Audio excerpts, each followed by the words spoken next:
supporting permit issuance.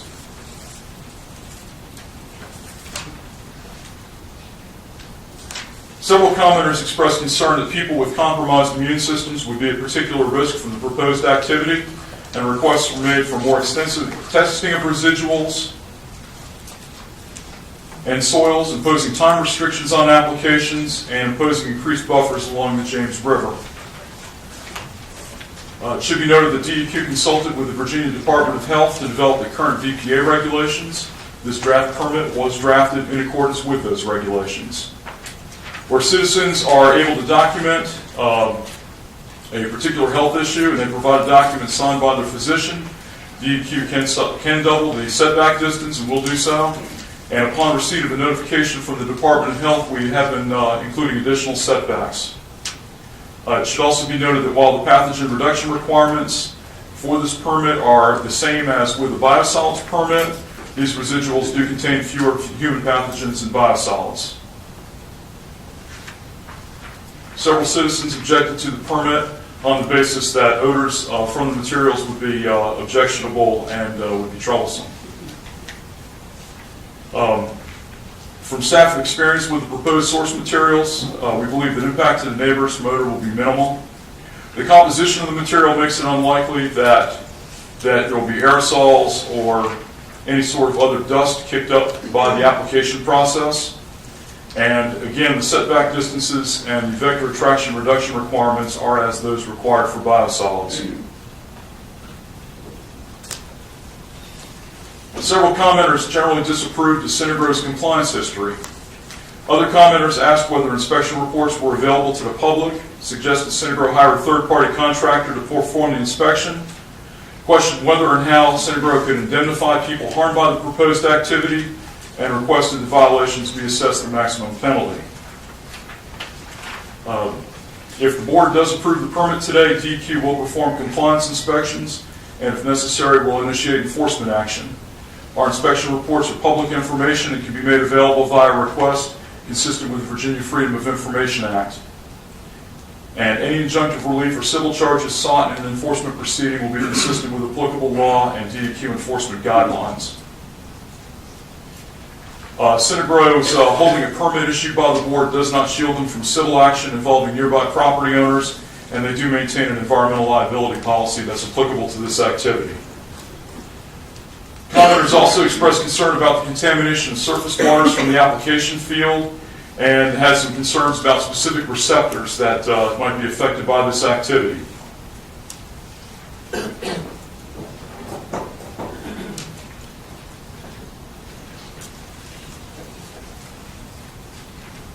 The VPA land application permits prohibit the point source discharges of pollutants to surface waters, including wetlands, except in the case of a storm event greater than the 25-year, 24-hour storm.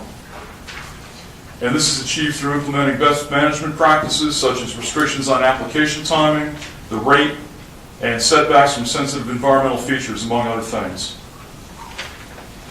Commenters also expressed concern about contamination of groundwater, specifically on the application in areas near shallow or bored wells, or how new landowners might be made aware that their new house is near a historical site.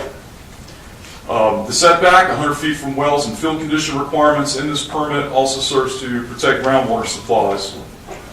And the draft permit requires groundwater to be greater than 18 inches from the surface when land application takes place, and that the timing of land application occurs such that the crop rooting systems impede the downward movement of pollutants to groundwater.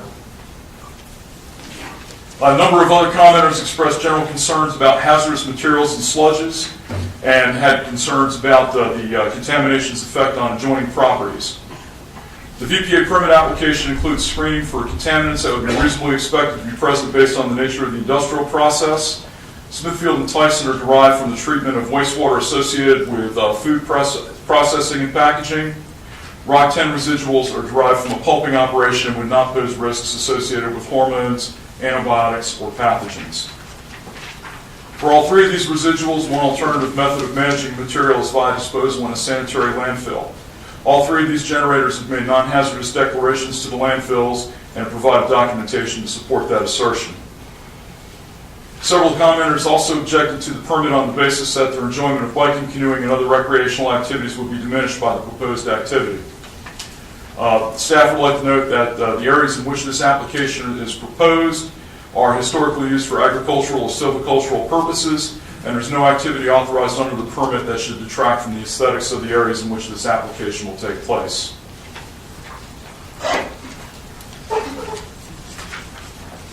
And at this point, I'll be prepared to take questions from the board. Any questions from the board? Roberta? Were there any specific odor-sensitive receptors that you had to address? We haven't been told. That occurs on a case-by-case basis where someone will approach the department with a letter from the physician and will say, we've got an issue here. If there was any sort of activity near a school or a nursing home, that setback would be addressed. I'm not aware of any specific allowance for that had to be made on any of the proposed application sites. So those determinations don't need to be made before the permit is issued? They can be made before? Like, what's the time frame that somebody would have to submit that letter or addressing an event or park? I'm just thinking about the stuff that we dealt with biosolids. Sure. We've got a couple of things that we're dealing with here. First, anybody who was an adjacent landowner who was participating in the public process, who is able to provide us with this documentation, could do so, and we could adjust the field as part of working between now and when the application actually took place. If there were hospitals or nursing homes or schools or other places where it might be reasonably expected that a large number of people who might be sensitive to the odors would congregate, the applicant would identify those in the field books. We would have already accounted for that. But when our staff go out to do an inspection, if we were to observe that the setback was inappropriate, we could direct the applicator at that time to expand the setback. You've also got the frequent notices. As we've noted, they've got to provide 100 days notice before commencing an application activity to the locality. If the locality is aware of any sensitive receptors, they can bring that to the attention of the applicator or to DEQ at that time. When they provide the notice to DEQ and when they post their signage, there are certainly people who have opportunity to comment at that time.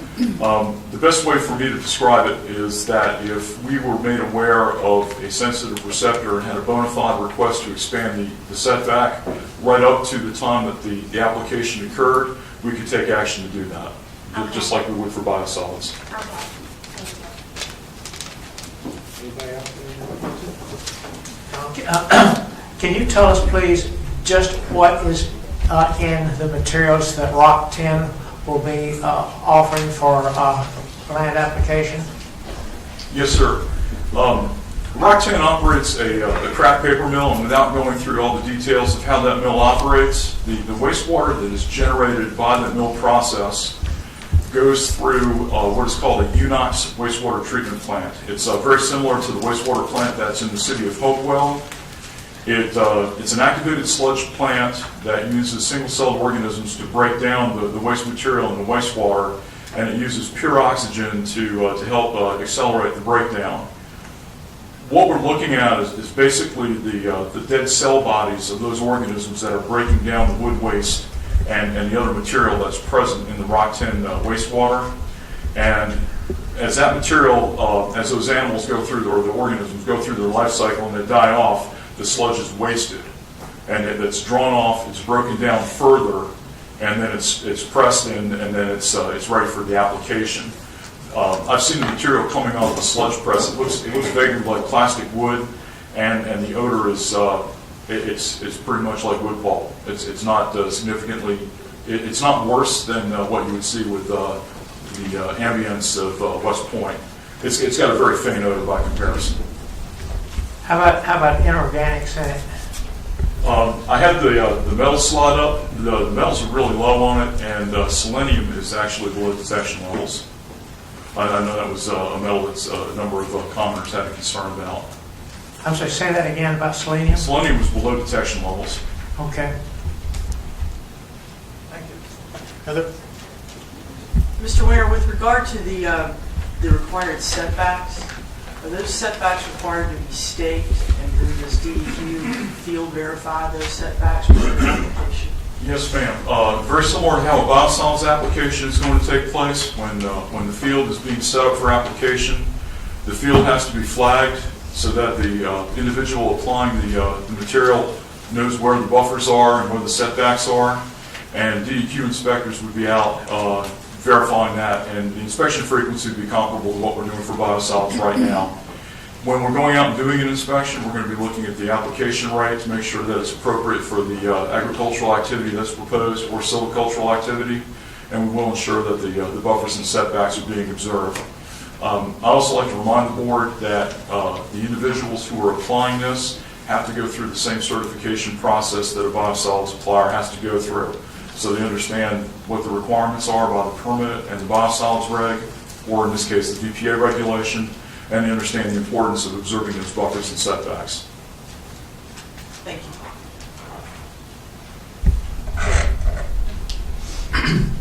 you. You listed the analysis of the product. How often is it analyzed? You've got one thing that's been analyzed. How often is the application of the material analyzed? The permit actually establishes a series of rates of analysis without trying to summarize it too coarsely. The more frequently the material is being applied, the more frequently they have to analyze it. So if Rock-Ten or Tyson or Smithfield generates a very small amount of this material in a given year, the sampling rate would be probably once per year. If they're generating a large amount of this for land application, the frequency could be as much as once a month.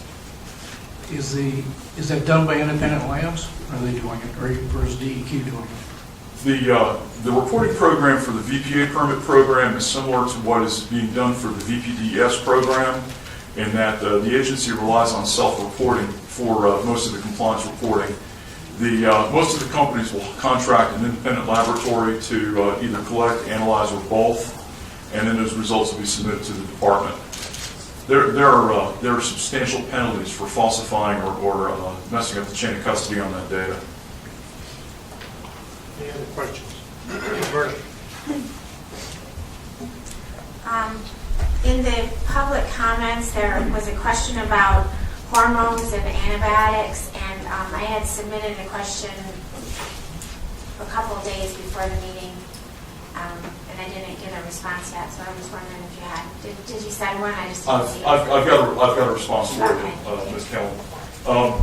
Federal requirements govern the use of antibiotics and hormones in animals that are raised for food. One thing we may want to remember in the case of Smithfield and Tyson is that we're talking about the wastewater associated with the processing of a product that people are going to be eating in large quantities anyway. The amounts of antibiotics administered and the required time between administration and slaughter are controlled to limit the levels in the food product. Federal requirements prohibit the use of steroids for growth purposes in dairy cattle, veal calves, pigs, or poultry. There are naturally occurring hormones present in the meat of all animals, and the capability of modern analytical testing methods to detect low levels of antibiotics and hormones indicate that modern treatment plants don't remove all traces of those contaminants, but regarding bioavailability or human ecological toxicity, that there's no direct correlation between what is being put on a field and what is ending up in the soil that's amended with these residuals. One of the other issues that we contend with is that there are no regulatory requirements to address antibiotics or growth hormones in either the residuals or the effluent treated under Tyson's or Rock-Ten's 50s permits or under Smithfield's pretreatment permit. So this is an area where our regulations are currently silent. The animals that received any such biotics or growth hormones, again, are intended for human consumption. And I'd just again like to point out to the board that path of exposure is certainly more probable and in higher concentrations than what would be expected with the wastewater going through a wastewater treatment process, the residuals being land applied, weathered, and then you've got crop uptake and animal consumption of the crop. Did that help, ma'am? Yes. Any other Thank questions? you very much. I did have one more question. I'm sorry. This is sort of just general because I just really didn't understand this part, but if you have 3 different waste streams, sources, why aren't we having 3 different permits? And that's just a general regulatory question I didn't understand. Because they seem like, you have such different sources of the waste.